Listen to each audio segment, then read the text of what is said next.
ఓం నారాయణ ఆదినారాయణ. భగవాన్ శ్రీ వెంకయ్య స్వామి లీలామృతం పారాయణ గ్రంథం. రచన doctor N Sai Srinivas, MA PhD. గాత్రం గంటి రేవతి. సేకరణ మండవ రవికాంత్. ఈరోజు మనం భగవాన్ శ్రీ వెంకయ్య స్వామి లీలామృతంలోని 3వ లీల చెప్పుకుందాం. 3వ లీల కూలి పని. స్వామివారు తమ తల్లిదండ్రులకు చేదోడు వాదోడుగా పొలం పనులలో సహకరించేవారు. ఉదయాన్నే లేచి తండ్రితో పాటు పొలం వెళ్ళి పనిచేసేవారు. వ్యవసాయ పనులన్నీ నైపుణ్యంతో ఉత్సాహంగా చేసేవారు. ఎప్పుడైనా తమ పొలంలో పని లేకపోతే వేరే వాళ్లకు బదులు వెళ్ళేవారు, లేదా ఇతర రైతులు పిలిస్తే పొలంలో కూలీలా కూడా వెళ్ళేవారు. అక్కడ తాను పనిచేస్తున్న విధానం ఇతర కూలీల కంటే భిన్నంగా ఉంటుంది. తమ సొంత పొలంలో ఎలా కష్టించి పనిచేసేవారో అలాగే అక్కడా చేసేవారు. సమయాన్ని వృధా చేసేవారు కాదు. ఎంత కష్టమైన పనైనా కాదనకుండా చేసేవారు. వారు చేసే పని బాగా పనిచేయగల 2 లేక 3 వ్యక్తుల కంటే ఎక్కువగా ఉండేదిట. వారు చేస్తున్న పని చూసి యజమానులు చాలా సంతృప్తి చెందేవారు. రైతులు కూడా వారు చేస్తున్న పని చూసి ఆనందించేవారు. నేను మీ పొలంలో పనికి వస్తాను అని స్వామి ఎవరిని అడిగేవారు కాదు. తెలిసిన వారు వచ్చి మా పొలంలో ఈరోజు మీరు వస్తే బాగుంటుంది అని దగ్గరుండి మరీ తీసుకుని వెళ్ళేవారు. వారిచ్చే డబ్బుల కోసం ఎదురు చూసేవారు కాదు స్వామి. ఆ రైతులే వారికి ఇవ్వవలసిన పైకం ఇంట్లోకి తెచ్చి ఇచ్చేవారు. అప్పుడు కానీ తెలిసేది కాదు తాను ఎవరి దగ్గర పనిచేసింది అని. ఎప్పుడు నేను వాళ్ళ దగ్గరకు పనికి వెళ్ళాను, వాళ్ళు మనకింత డబ్బు ఇవ్వాలి అని ఇంట్లో చెప్పేవారు కాదు.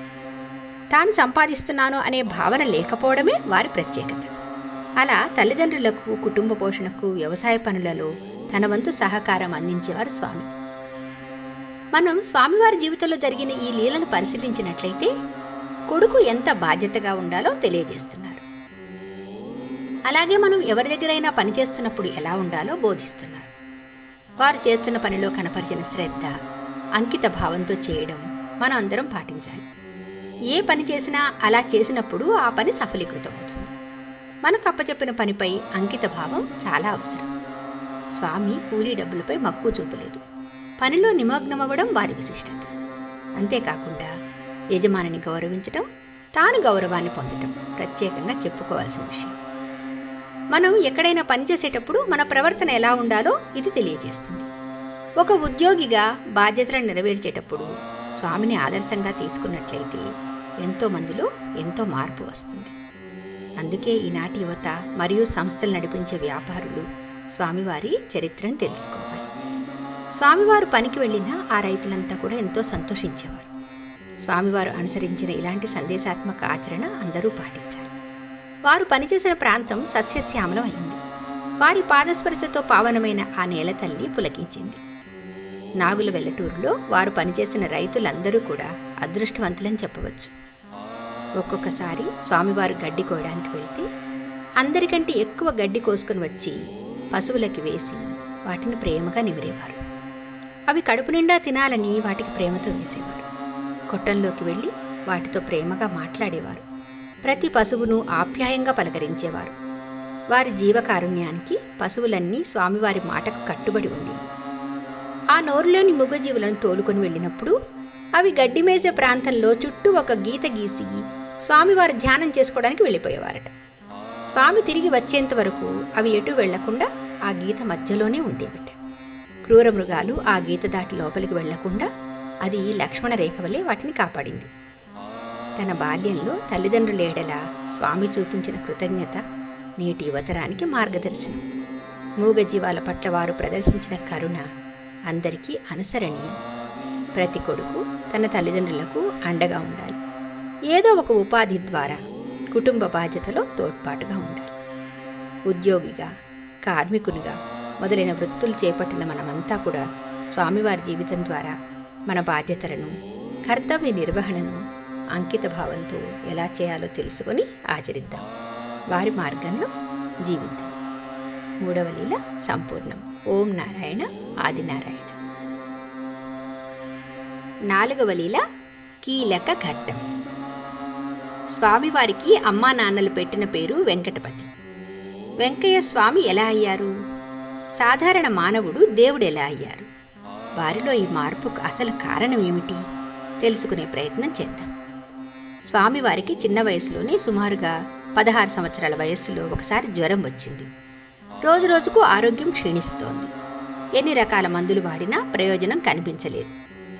అది సన్నిపాత జ్వరం అని డాక్టర్లు నిర్ణయించారు. తీవ్రమైన కీళ్ల నొప్పులతో కూడిన ఆ జ్వరానికి ఆ రోజుల్లో సరైన వైద్య సదుపాయాలు లేక చాలామంది ప్రాణాలను పోగొట్టుకున్నారు. తండ్రి పెంచల నాయుడు కలత చెందుతున్నాడు. తల్లి తన ఇష్టదైవమైన శ్రీ వెంకటేశ్వర స్వామి వారిని ప్రార్థిస్తున్నది. వెంకటపతి పరిస్థితి విషమంగా ఉండడంతో డాక్టర్లు లాభం లేదు, ఇంటికి తీసుకెళ్ళండి అని చెప్పారు. తప్పనిసరి పరిస్థితుల్లో ఇంటికి తీసుకుని వచ్చి చాప మీద పడుకోబెట్టి అందరూ అశ్రునయనాలతో అచేతనంగా ఉన్న ఆ దేహాన్ని చూస్తూ రోదిస్తున్నారు. భగవంతుని లీలలు ఎవ్వరూ ఊహించలేరు. ఇలాంటి సమయంలో ఒక ఆశ్చర్యకరమైన సంఘటన జరిగింది. అందరూ చూస్తుండగానే అకస్మాత్తుగా వెంకటపతి లేచి, అమ్మా అన్నం పెట్టు, ఆకలిగా ఉంది అన్నారు. ఆ తల్లి తుల్లిపడింది. పిల్లవాడిని కౌగలించుకుని ముద్దాడింది. తండ్రి బిడ్డను చూస్తూ ఇది కళా నిజమా అని నివ్వెరపోయాడు. సన్నిపాత జ్వరం వచ్చి 20 రోజుల నుండి ఏమీ తినలేదు. మందులు వాడినా ఏ మార్పు రాలేదు. నాడి చూసి డాక్టర్లు లాభం లేదని చెప్పారు. ఇలాంటి పరిస్థితుల్లో ఎవరూ బ్రతికే అవకాశం లేదు. ఈ పిల్లవాడు ఎలా బ్రతికాడని అక్కడున్న వారందరూ ఆశ్చర్యపోయారు. అతను కారణజన్ముడని వారికి ఆ రోజున తెలియలేదు. ఇప్పుడు మనం ఈ లీలను విశ్లేషించుకుందాం. హిమాలయ ప్రాంతాల్లో ఉన్న యోగులు కొన్ని వందల సంవత్సరాల నుండి ఇప్పటి వరకు జీవించి ఉన్నారు. వారు అక్కడికి వెళ్ళిన కొంతమందికి దర్శనం ఇస్తారని వింటూ ఉంటాం. మహాత్ములకు మరణం ఉండదు. దేహాన్ని ధరించి కొన్ని సంవత్సరాలు ఉండి దేహ త్యాగం చేసి తమ అవతార కార్యం కొనసాగిస్తూ ఉంటారు.